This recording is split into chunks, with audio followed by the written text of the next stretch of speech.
nous avons 8 pôles.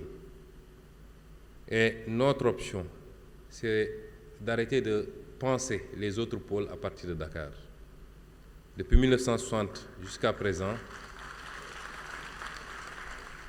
les pôles que nous venons de définir et le Sénégal de manière générale a été pensé à partir de Dakar, autour de Dakar, et j'allais dire peut-être même pour Dakar. Mais ça a été mal pensé et Dakar a été la première à en souffrir en réalité. Il faut sortir de cette logique. Nous avons 8 pôles, dont 5 pôles frontaliers. 5 de ces 8 pôles sont des pôles frontaliers. 5 autres de ces pôles sont des pôles côtiers.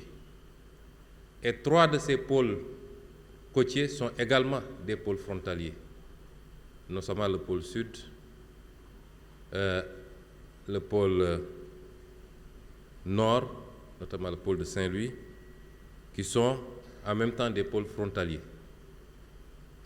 Donc, nous devons aujourd'hui restructurer la réflexion. Pour les pôles frontaliers, il faut qu'on les pense, qu'on les repense dans la perspective de jouer un rôle tampon avec les économies voisines.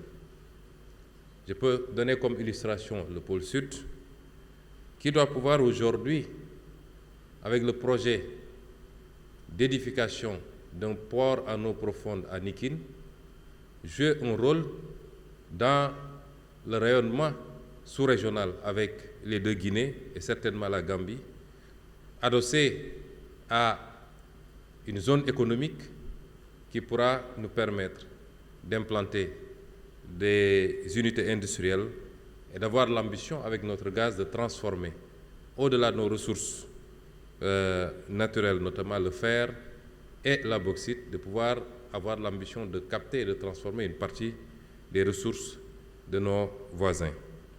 Il en est de même du pôle Nord, où les 2 pôles, notamment le pôle Nord et le pôle Nord-Est, sont frontaliers également de notre voisin, la Mauritanie, avec lequel nous partageons des ressources naturelles importantes, pas seulement le gaz, mais nous partageons l'exploitation du fleuve, nous partageons des terres agricoles et certainement beaucoup de ressources forfaitières de part et d'autre.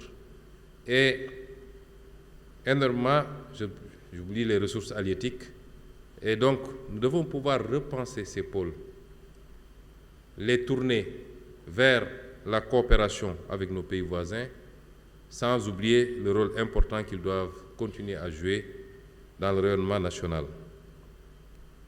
Pour les pôles côtiers, la théorie très chère au ministre de l'économie ici présent, effectivement, l'histoire récente et même ancienne a montré que les développements ont été impulsés généralement à partir des pôles côtiers qui ont pu développer des zones économiques spéciales avec l'accès à la mer. Et vous prenez un pays comme la Chine, ça s'est fait à partir des zones côtières, c'est maintenant que le travail de déploiement ou de redéploiement à l'intérieur du pays a commencé.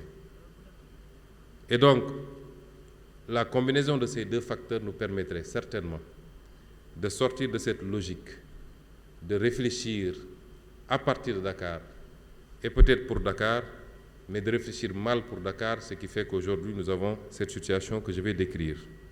L'autre élément important pour les pôles est à l'honneur de M. le ministre de l'économie, c'est la réflexion qui a été initiée pour faire de ces pôles-là également des acteurs d'une coopération renouvelée. On parle de coopération décentralisée depuis très longtemps.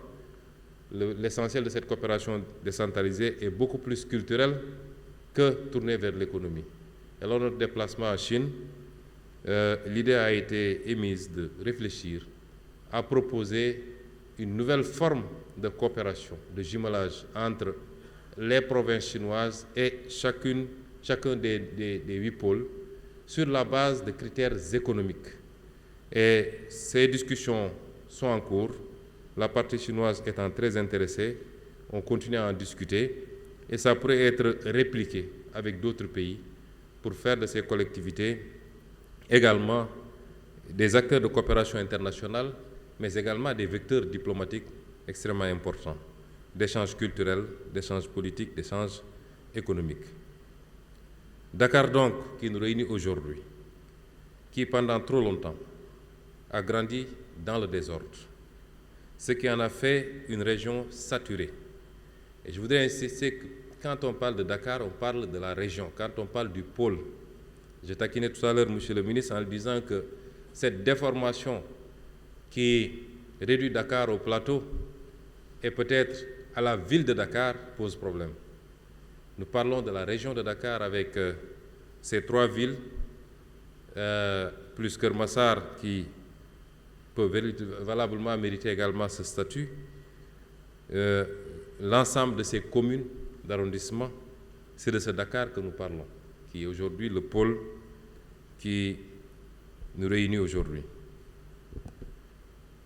Donc, l'agrandissement ou le développement de Dakar dans le désordre en a fait une région saturée, congestionnée, fragmentée.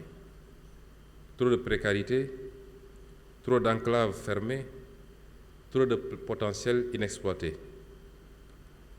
Et je me réjouis, lors des différentes expositions, notamment de notre sœur, qui a bien développé sur le potentiel économique de Dakar. Nous oublions que Dakar, ce n'est pas seulement Dakar urbain, c'est aussi un potentiel agricole avec la zone des Niayes.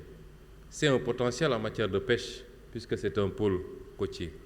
C'est un potentiel touristique extrêmement important, tourisme médical, tourisme religieux, tourisme culturel, mais c'est aussi cette volonté de le positionner, le pôle en tout cas, comme un hub industriel, mais également un hub logistique et un hub technologique, particulièrement en ce qui concerne les nouvelles technologies.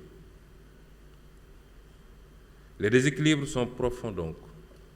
La croissance urbaine est devenue insoutenable, car Dakar, c'est 4 millions d'habitants sur moins de 0,3% de la population du territoire national. C'est 100 000 nouveaux arrivants en moyenne chaque année. 45% de l'habitat est hors norme, sans plan, sans raccordement. Une congestion qui paralyse la productivité, une pénurie criante de logements, d'équipements et de mobilité. Tantôt, on a présenté les problèmes d'inondation comme étant liés à la nature du sol. Je ne pense pas beaucoup, parce que dans le temps, avant cette urbanisation sauvage, il pleuvait peut-être même plus à Dakar et on n'avait pas ces problèmes d'inondation. Il tombe pratiquement 2000 mm dans le sud du pays et seulement 400 à Dakar. On n'a pas d'inondation majeure dans le sud du pays. C'est la mauvaise urbanisation qui est à la base du phénomène que nous vivons.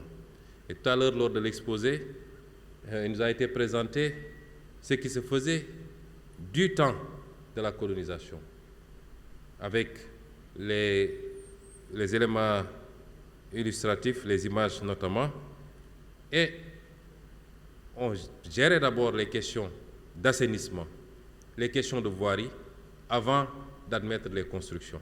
Ce qui n'est plus le cas, malheureusement, avec les quartiers sauvages, et même de plus en plus avec le phénomène des lotissements administratifs, où on laisse l'urbanisme, les impôts et domaines, le cadastre, piloter des lotissements, et chacun se débrouille après pour voir comment amener l'eau, comment faire l'assainissement, comment amener le courant. Et c'est pourquoi le président de la République a pris la décision ferme de mettre un terme à ce genre de pratique. Et peut-être ça va commencer certainement sur son instruction avec Thiès Ville Nouvelle, où l'État se donnera les moyens, en collaboration avec les opérateurs privés, de gérer tous les aménagements en amont avant de passer aux constructions. Nous avons donc décidé de mettre un terme à cette situation qui peut porter le nom de situation anarchique et d'y mettre un terme définitivement. Dakar doit être digne d'une capitale. Donc ce modèle est arrivé à bout de souffle, il faut le dépasser. Dakar a besoin d'un choc d'organisation, d'un acte de refondation. C'est pourquoi le président de la République, en lien avec le gouvernement et sous l'impulsion directe de la nouvelle gouvernance souverainiste et patriotique que nous incarnons, a décidé d'un tournant historique. Je voudrais dire que Dakar Métropole, ce n'est pas une vision, ce n'est pas une projection, futuriste, d'immeubles ou de gratte-ciel. Ça peut y contribuer, ce que nous envisageons de faire.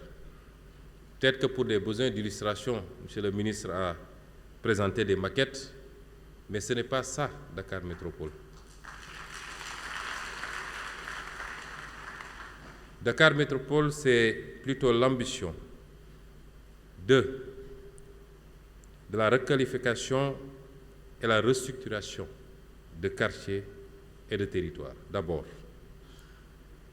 C'est l'ambition ensuite de l'offre de logements neufs ou réhabilités conformes aux standards minimaux. C'est la construction d'équipements publics structurants. C'est la promotion de pôles économiques, culturels, éducatifs et portuaires.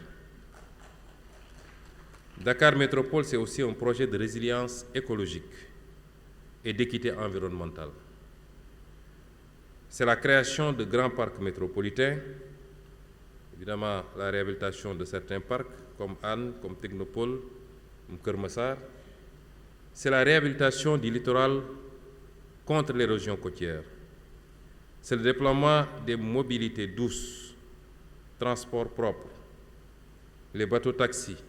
On a présenté tout à l'heure un projet de téléphérique Dakar-Gorée. Dakar Ville Verte ne sera pas un slogan, ce sera une réalité végétalisée, respirable et vivable. Le pôle de Dakar doit se réinventer pour demeurer un territoire résilient, attractif et capable de soutenir le développement national. Il ne s'agit pas seulement de penser la capitale comme une ville, mais comme un acteur central de la stratégie territoriale. Une métropole connectée et complémentaire aux 7 autres pôles pour assurer équilibre, cohérence et souveraineté sur l'ensemble du territoire national. Mesdames et messieurs, on ne bâtit pas un pays à partir d'un seul pôle.